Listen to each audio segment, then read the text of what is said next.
صباح الخير وصباحكم كله خير. النوتيلا القمر الحكاية، بما ان خلاص المدارس بقى فاضل عليها حاجات بسيطة جدا جدا. اتمنى الفيديو يعجبكم، واتمنى كمان اني اكون ضيفة خفيفة على قلوب حضراتكم. صدقوني مش هتكلفنا كتير زي ما هنروح نشتريها من بره، وكمان حاجة ما شاء الله كده نظيفة وعاملاها على ايدك.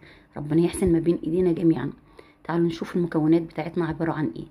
جبت معايا كوبايه من اللبن البودر، كوبايه من السكر المطحون، كوبايه من البسكوت المطحون، عليهم كوبايه من الكاكاو الخام. جبت البوله بتاعتي دي زي ما حضراتكم شايفين، ويستحب ان هي تكون ناشفه جدا ما فيهاش اي ميه. هنزل بيها بالمكونات اللي حضراتكم شايفينها قدام عينيكم دي، وهبتدي ان انا انزل بكل الحاجات دي وهقلبها على بعض كده تقليبه حلوه محترمه كده فينتنس. تمام لحد هنا، تمام لحد هنا. يا رب الشرح بتاعي يكون سهل وبسيط كده على حضراتكم، وكمان اكون ضيفه خفيفه على قلوبكم كده يا رب العالمين. هبتدي بقى ان انا اقلب كده زي ما حضراتكم شايفين كل المكونات. هنا انا بضيف نص الكوبايه علشان انا بصور بالطول وبصور بالعرض. فالمهم ان انا بنزل كل كميه كل الكميه اللي موجوده في الكوبايات. زي ما حضراتكم شايفين كده قلبتها تقليبه كويسه، رحت رايحه الخلاط بتاعي. هنشتغل في الخلاط يا جماعه، مش هكبر عليكم المسائل ولا هقول مضرب كهربائي ولا اي حاجه. نزلت بكميه، يعني نزلت بقى بكوبايه من الزيت، عليها كوبايه مغليه من الميه، وكمان نزلت بالمواد الجافه بتاعتي. وطبعا هنحتاج في الجمال اللي حضراتكم شايفينه ده كوبايتين من الميه المغليه.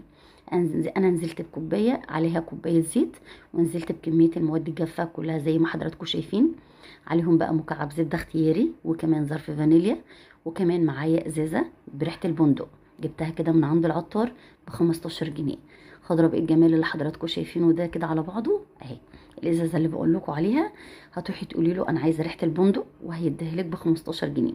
ضربت كل الكميه زي ما حضراتكم شايفين. طبعا وقت الضرب معايا بيبقى من 5 ل7 دقايق.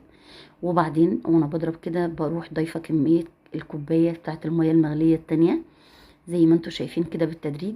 وكمان لو حسيتي ان النوتيلا ما تمسكتش معاكي بنضيف كمان ربع كوبايه من الزيت على قد ما تتماسك. هنا خلاص خلصتها. وبعدين رحت نازله بقى ايه في علبه النوتيلا زي ما انتوا شايفين، علشان اوضح لاولادي واقول لهم ان دي فعلا نوتيلا جاهزه.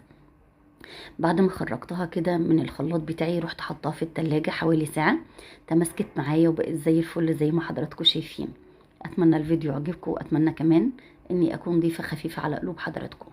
متشكره جدا ليكم بجد، زي ما انتوا شايفين ما شاء الله. بصي بقى شقلب الدنيا واعملي الوصفه بتاعتي.